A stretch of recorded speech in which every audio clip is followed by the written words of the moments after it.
Ever wondered why some of your favorite anime suddenly disappeared from screens worldwide?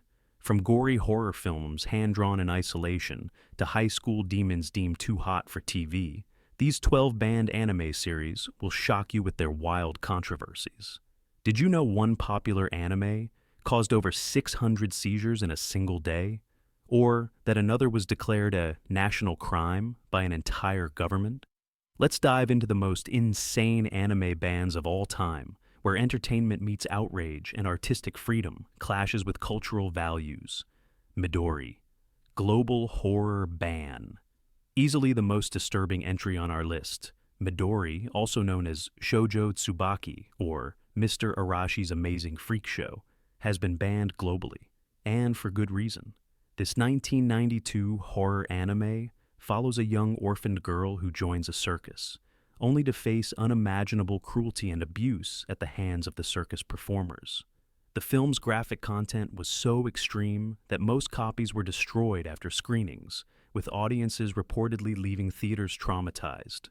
Director Hiroshi Harada self-funded the project and hand-drew over 5,000 frames when no animation studio would touch the material. The creation process itself was a nightmare.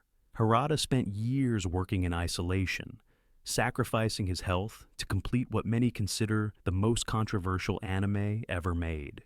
What makes Midori particularly notorious is that it's nearly impossible to find through legal channels. The film contains such horrific scenes of child abuse, animal cruelty, and graphic violence that it remains effectively blacklisted worldwide. Even hardcore horror fans warn others away from this traumatic experience. Film critics who've managed to see it describe it as a nightmarish journey with no redemptive arc, just pure, unrelenting horror. It stands as perhaps the only anime with a truly universal ban, proving some boundaries shouldn't be crossed even in animation. Death Note, the Chinese nightmare. When Light Yagami found a notebook that could kill anyone whose name was written in it, he probably didn't expect to cause real-world panic. But that's exactly what happened in China, where Death Note was banned after reports of children creating their own death notebooks to write down names of people they hated, some even inscribed with threats against teachers and classmates. The Chinese Ministry of Culture declared the show a corrupting influence on kids and banned it completely in 2015. Schools across Beijing confiscated thousands of look-alike notebooks, triggering nationwide parental panic. But China wasn't alone. Russia also banned Death Note in the same St. Petersburg court, ruling that took down several other anime series. The court determined that every episode contained cruelty, murder, and violence that could warp young minds. Death Note's dark premise sparked global debates about media influence on young minds. Parents groups in the United States even attempted to ban it from schools in Albuquerque, New Mexico, claiming it promoted violence and suicide. Despite these bans, it remains one of the most popular anime worldwide, proving that forbidden fruit tastes sweetest. The controversy only fueled its cult status, with underground viewing parties becoming common in regions where it was prohibited. Who knew a supernatural notebook could frighten governments more than actual criminals? Attack on Titan, body horror backlash. The mega-hit anime about humanity's struggle against massive man-eating titans found itself chopped down in China. In 2015, the Chinese ministry banned Attack on Titan alongside 37 other anime titles for excessive violence and promoting opposition to authority, because apparently, fighting back against giant monsters who devour your family is considered dangerous revolutionary thinking. What makes this ban particularly shocking is Attack on Titan's massive international success. It boasts a 96% approval rating on Rotten Tomatoes and stands as one of the most watched anime series globally. The series catapulted into fans' hearts faster than the Survey Corps' ODM gear, as one critic put it. Western audiences praised its complex storytelling and political themes, but these same elements made government censors nervous. The graphic scenes of titans devouring humans were deemed too disturbing for viewers, particularly younger audiences. One particularly controversial moment shows a mother being eaten alive while her son watches. Definitely not something the Chinese censors wanted kids to see. Despite the ban, Attack on Titan continued to gain underground popularity in China through VPNs and pirated copies. The show's themes of fighting against oppressive systems hit too close to home for some governments, proving that even animated rebellion can be threatening when the real-world parallels are too obvious. Tokyo, Ghoul, flesh-eating controversy. This dark fantasy about a college student turned half-ghoul was bound to raise eyebrows with its graphic violence and cannibalistic themes. But few expected the level of backlash Tokyo Ghoul received. In China, it was banned alongside dozens of other titles for containing scenes of violence and crimes against public morality. Apparently, watching ghouls feast on human flesh doesn't align with public morality. Who knew? Russia's St. Petersburg court system was particularly harsh, declaring that every episode of Tokyo Ghoul contained cruelty, murder, and violence. An expert from the St. Petersburg Academy even warned that the show was potentially dangerous for a modern child. The 2017 ruling effectively blacklisted the series across Russia, forcing fans to find underground ways to watch their favorite flesh eaters. The most bizarre justification came when Chinese authorities claimed the series encouraged a dangerous trend of teenagers sewing threads onto their skin, mimicking the show's depiction of ghoul stitches. Despite these bans, Tokyo Ghoul remains one of the best-selling manga of all time, with fans around the world drawn to its exploration of identity and survival in a brutal world. The censorship only amplified its cult status, proving once again that telling people they can't have something only makes them want it more. The show's signature masks have become iconic symbols in anime culture, appearing at conventions worldwide, banned or not. Hatalia, Axis powers, diplomatic disaster. How could a cute comedic anime about anthropomorphized countries trigger an international incident? Just ask South Korea, which banned Hatalia. Axis powers after massive public protests. The series personifies nations as characters with stereotypical traits, but South Koreans found their characters' portrayal deeply offensive, and they weren't laughing at the joke. The controversy exploded when a petition demanding the show's cancellation collected over 16,000 signatures in a single day. Even more shocking, the South Korean National Assembly condemned the anime as a crime against Koreans and an illegal, offensive act. Protesters gathered outside the Korean TV station that planned to air the show, forcing the network to cancel its broadcast plans. What made the portrayal so inflammatory? The Korean character was depicted as constantly claiming to have invented things that originated elsewhere and making unwanted advances on Japan, which many interpreted as references to real-world territorial disputes between the countries, particularly the contested Liancourt Rocks.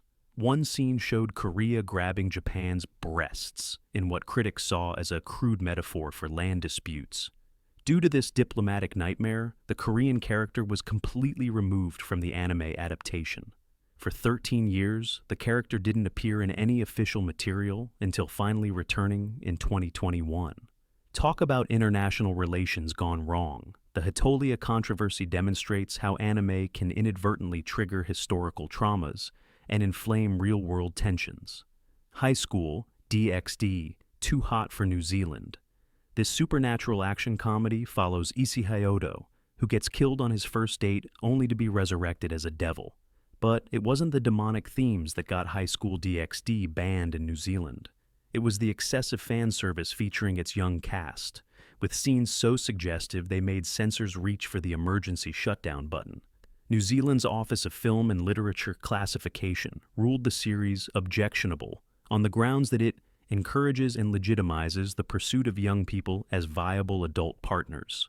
The classification board was particularly concerned with the sexual portrayal of characters who were clearly underage, despite the typical anime excuse of, but they're actually 1,000-year-old demons. Initially completely banned, the series was reclassified with an R16 rating in 2022, making it legal but restricted. High School DxD's case highlights the cultural differences in how societies view animated content. What's acceptable entertainment in Japan can be considered harmful in other countries. Despite the controversy, the series remains wildly popular, with 5 seasons and a devoted global fan base who insist they watch it for the plot. Sure, guys, sure. Puni Puni, Poemi, New Zealand's Nightmare. This 2-episode spin-off from Excel Saga pushed so many boundaries it was outright banned in New Zealand in 2004. The Office of Film and Literature Classification made the shocking declaration that it promotes and supports the exploitation of children and young persons for sexual purposes. Clearly, New Zealand doesn't mess around when it comes to protecting kids. Created by director Shinichi Watanabe as a parody of magical girl anime, Puni Puni Poemi follows 10-year-old Poemi Watanabe's transformation into a magical hero. The show's crude humor, excessive violence, and suggestive content involving its young characters triggered immediate censorship alarms. One particularly problematic element was the inclusion of a 3-year-old character among the fan service-heavy cast. What makes this case fascinating is how one fan fought back. A New Zealand anime enthusiast named Simon Brady appealed the ban, arguing the content was outrageous parody and should be protected as commentary. Though his initial appeal failed, persistence paid off. In 2021, nearly 17 years after the ban, New Zealand reversed its decision and reclassified the anime as R16. The saga of Puni Puni Poemi proves that sometimes the line between satire and inappropriate content isn't just blurry. It's completely different depending on which country you're standing in. Excel Saga, Going Too Far. Excel Saga was a wild ride of parodies and meta-humor, but its final episode, aptly titled Going Too Far, literally lived up to its name. The episode was so extreme it was banned in Japan itself, the country that produced it. When your own homeland says nope, you know you've crossed some serious lines. While most of the series aired without issue, this finale crossed multiple lines with excessive violence, obscenity, and adult content. The show's director, Shinichi Watanabe, deliberately made the episode inappropriate for broadcast, knowing it would never make it to television. Talk about a flex. The result? The notorious final episode was only available on DVD releases, creating a mystique around content so extreme it couldn't be shown on Japanese TV. Excel Saga's self-aware approach to getting banned was a brilliant marketing move, turning censorship into curiosity and driving DVD sales. One executive reportedly joked, "We'll be banned for sure, but think of the DVD sales." The series director wasn't content with just one banned anime. He went on to create Puni Puni Poemi, which would also face censorship battles. Some creators just love pushing buttons. Kinukuman, The Nazi Problem. This goofy superhero wrestling anime seems like harmless fun on the surface, but it hit a serious roadblock in France in 1990. After airing just 49 of 109 episodes, French authorities pulled the plug on Kinukuman for one shocking reason. It featured a good Nazi character. In France, there's no such thing as a good Nazi, period. The character Brocken Jr., son of a Nazi who sports a prominent swastika, was completely unacceptable under France's strict laws regarding Nazi symbolism.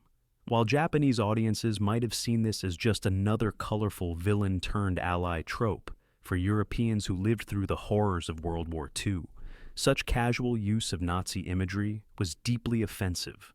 The creators eventually redesigned Brocken to remove the Nazi imagery, but the damage was done. Despite its popularity in Japan, where it spawned multiple spin-offs and video games, Kinukuman's international reach was permanently limited by this controversy. To this day, Brocken Jr. remains absent from certain Kinukuman productions. The case highlights how symbols that might be used casually in one culture can trigger serious historical trauma in another. A lesson more anime creators have taken to heart in recent years. Mr. Osumatsu, copyright Catastrophe. Unlike most banned anime, Mr. Osumatsu wasn't pulled for violence or suggestive content. It was banned for copyright infringement. The first episode of this comedy about sex tuplet brothers was yanked from Japanese TV for parodying popular anime, like Dragon Ball Z, Sailor Moon, and Attack on Titan. Who knew parody could be so dangerous? In a bizarre twist, this episode isn't available anywhere, not even on DVD releases. Japan's strict copyright laws don't have the same fair use provisions as Western countries, making parody a dangerous game for creators. The episode featured the Matsuno sextuplets transformed into characters clearly mimicking other popular anime, crossing a legal line that got the entire episode memory hold. The incident surprised international fans who were used to parody being protected speech. The rest of the series continued to air without issue, but that first episode remains a piece of lost media, existing only in screenshots and memories. Despite this early setback, Mr. Osumatsu became a massive hit in Japan, proving that sometimes controversy is just free publicity. The sextuplets went on to star in multiple seasons in a film, all while carefully avoiding any more copyright landmines. Parasite, China's body horror ban. This sci-fi horror about alien parasites infiltrating human hosts was banned in China as part of the country's 2015 anime purge. Though no specific reason was given, Parasite's graphic body horror and gore almost certainly triggered the censor's gag reflex. When your show features humans splitting open to reveal monstrous forms with teeth and tentacles, you're not exactly aiming for the family-friendly market. The series follows Shinichi Izumi, a high schooler whose hand becomes possessed by an alien parasite, forcing them to coexist while fighting other, more completely transformed parasites. Their bizarre symbiotic relationship leads to grotesque battles where humans transform into nightmarish creatures with bladed appendages and gaping maws. Definitely not something China's censors wanted on public airwaves. Despite the ban, Parasite earned critical acclaim globally, with an 8.2 out of 10 rating on IMDb and 90% audience score on Rotten Tomatoes. The series' exploration of what makes us human struck a chord with viewers worldwide, just not with Chinese authorities, who seem more concerned with the exploding heads and body mutations than the philosophical questions.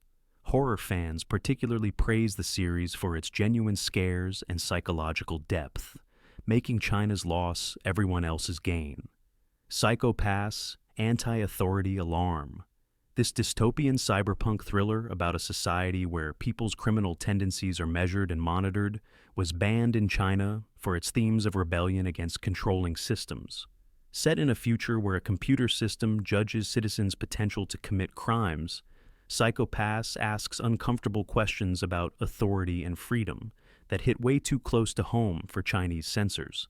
The Zibble system in the show measures people's psychological states to determine their likelihood of committing crimes, a concept eerily similar to China's own social credit system that tracks citizens' behaviors. Protagonist Akane Tsunemori gradually questions the morality of this pre-crime approach, a storyline that Chinese authorities certainly didn't want inspiring their own population to do the same. Chinese censors took particular issue with the show's critique of authoritarian control and its depiction of violent resistance to oppressive systems. For a government concerned with maintaining social harmony, Psychopaths represented dangerous ideas packaged in slick animation. What makes this ban especially ironic is that Psychopaths depicts a surveillance state not entirely unlike the one China is developing. Perhaps the authorities saw too much of their own aspirations reflected in the show's dystopian world and didn't appreciate the criticism.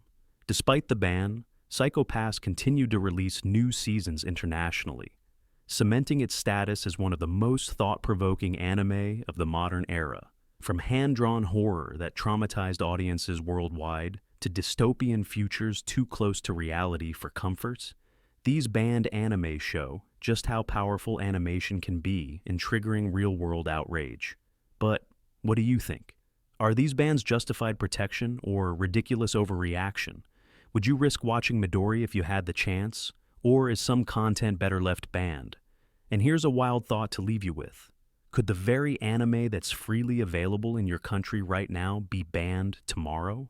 In our increasingly connected yet culturally divided world, today's entertainment can become tomorrow's contraband, faster than you can say censorship. Are cultural sensitivities protecting vulnerable viewers, or just preventing us from experiencing challenging art? Drop your hottest take in the comments. We want to know which side of the ban hammer you stand on.